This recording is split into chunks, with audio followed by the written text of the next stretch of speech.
total budget. If you look at the comparative analysis for FY 2023, there was 20.4 million for the ministry core budget. In this current budget, we made a proposal of 16.8 million, given the different activities that are available for us to do.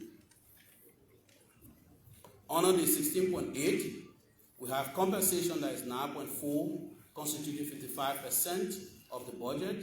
Goods and services is 3.5, constituting 21%. Grant, constituting 2.5 million, which is 15%. Non-financial asset, which is 1.3. In terms of the analysis of the comparative analysis here, employees' compensation for FY23 was 9.4. Employee compensation for FY24 is 9.4. Goods and services for FY23 under the Ministry of Finance was 7.2, and goods and services for FY24 under the Ministry of Finance is 3.5. There's a variance of 3.5 million reduction in Ministry of Finance goods and services. Grant, for FY23 there was 3.7 million on a grant for Ministry of Finance. Under the current year, there's 2.5 million. There's also a reduction of $1.1 million. Non-financial asset, there was $0 for 2023, and then under this current fiscal year, there's 1.3 million, which is being brought forth as a recommendation for us to move forward. And I would like to speak about this. When we walked into the Ministry of Finance on the 7th of September, it was completely unpleasing. February, sorry. This is the ministry that house and operates and take care of all of the different ministries, the 107 in the country. Unfortunately, we had no functioning laptops or any equipment that people would use in that building. This building has been there for the last 6 years without a single running water. So because of that, staff productivities, people will be doing the work. If they have to attend to nature, they will have to leave that work to go out and attend to nature and come back. One of the issues raised by the civil society, specifically on movement of the employees, we can all know that the harmonization was a disaster because it brought down the salary of those same employees. A lot of them had to now start looking out for different opportunities to do so. Performance on the job was really dropped during those periods, and for us to rejuvenate that, to ensure that they can have the ability to come back to work, there must be extra motivation. So some of the activities we put across has been to ensure that, for instance, we want to reactivate the biometric system to ensure that they are coming to work, and that time and attendance is very important. But to do so, we're creating other incentives that have to do with the insurance scheme and ensuring that they have something that they can look out for, like their bosses, and ensuring that they... Minister, I have a point to attention quickly. Okay, sir.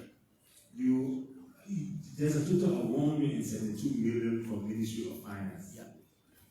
If you discounted that by domestic debt and foreign debt, 69 and 50, around 50, it's going to come at around 120 million total. Yeah, for the 120. Total debt. Yeah, 129. 129. Yeah, for liability. If you discounted that from 172 million, correct, you were not discussing 60 million. Yeah. You're discussing almost 40-something million. You understand my point? I agree. I want you to discuss the Ministry of Finance budget from that perspective, because I'm seeing here only 16.8 million you are discussing. So, thank you, Mr. So you just need to tell us where we are. So the reason why I didn't dive into the national claim under this budget, if you look at page 10 of the document I gave you, it's inclusive. Under the national claim that has the 156 billion, it includes grants, subsidy. Chief, I'm saying to you, each of us have grants and subsidy on our respective budget. Yep. The Ministry of Finance budget is 172. If you minus 129, which is domestic and foreign debt, you will have around 45 million. Yep. It is the Ministry of Finance budget inclusive of grants and subsidy. Yep. Please discuss that budget. So that's exactly what I want, Mr. Chair. I will just go over here. The only thing I'm not touching here is the grant, the liability, the national claim that had to do specifically with foreign liabilities and the domestic one. I'm not dealing with those numbers, but if you put up everything into the same envelope, that includes that number is 156 as compared to the 128. Yes, sir.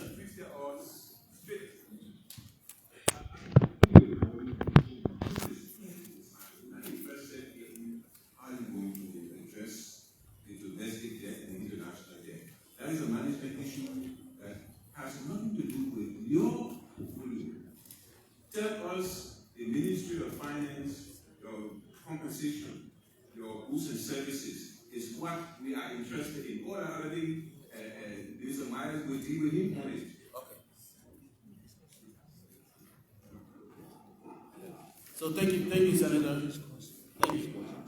So, like I did a comparative analysis for the budget on our FY23 for goods and services. The FY23 we have the ministry has 7.2 million, and we have 3.5 million on this fiscal year. And the 3.5 million, we will try to break it down. We have the classification here, and it includes the different grants.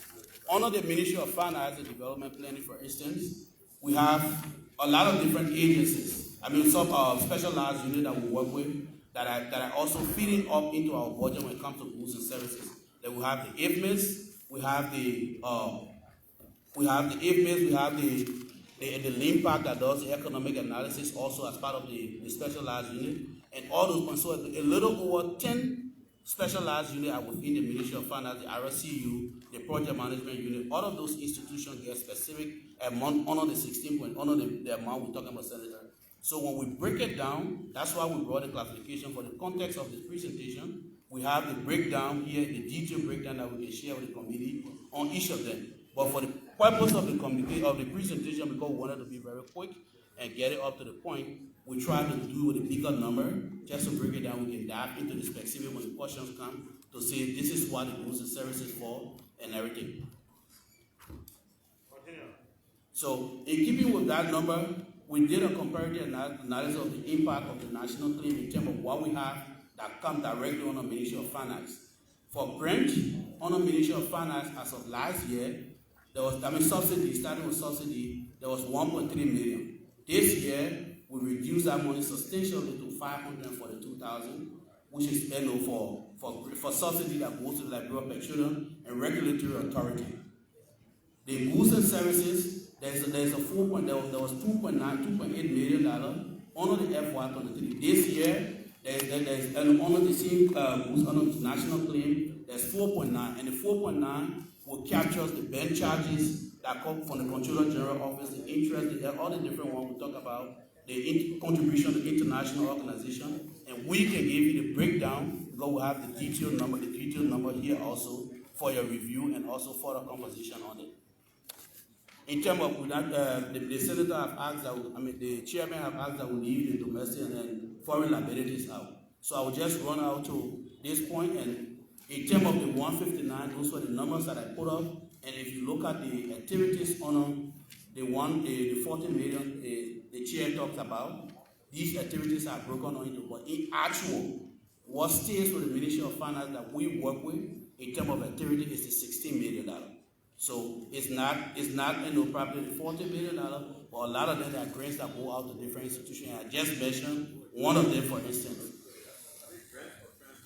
No, some of what they under the budget we have the money that for is a grant we call it under the budget. That's the name under the budget as a grant to LPRA, for instance, right? The Liberia Petroleum Regulatory Authority. So we gave them that money because they're not fully functional since it was established and came up to the budget. I think 2-3 years back.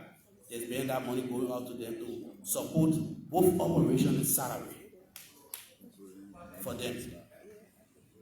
And then also we have the TECO, for instance, under arrears, under the same budget that we have, the TECO, the Liberia Telecommunication Corporation, is providing, the government came to an understanding that the TECO will provide telecommunication for all of the government ministries at a certain rate. That money is charged under the Ministry of Finance, and because Ministry of Finance has that responsibility to do the payments, so it comes under our budget as Department of Administration, so it will also leave there, there's around 500,000 in this current budget to go into the TECO as well. And then the next one, you look at central bank charges. Central bank charges around